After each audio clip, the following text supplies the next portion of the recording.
এই মুহূর্তের big breaking news, ৮২টা ক্যামেরায় ঘিরে ফেলা হয়েছে আমাকে। হাইকোর্টে মামলা করলেন অর্জুন সিং। বিজেপিতে যোগদান করার পর থেকেই নাকি অর্জুন সিংয়ের ওপর বিশেষ নজরদারি শুরু হয়েছে। তার গোটা বাড়ির চারপাশ সিসিটিভি ক্যামেরায় মুড়ে ফেলা হয়েছে। ব্যক্তিগত গোপনীয়তাও বজায় রাখা যাচ্ছে না, এমনই অভিযোগ তুলে কলকাতা হাইকোর্টের দ্বারস্থ হলেন ব্যারাকপুরের বিজেপি প্রার্থী অর্জুন সিং। পুলিশের বিরুদ্ধেই এই নজরদারির অভিযোগ তুলেছেন তিনি।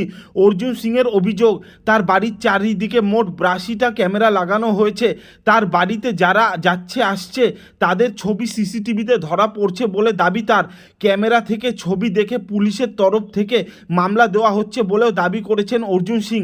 তার বাড়িতে যাতে কেউ না আসে সেই ব্যবস্থাই করা হচ্ছে বলে মনে করছেন তিনি। অর্জুন বলেন, পুরোহিতের ওপরও নজরদারি করা হচ্ছে।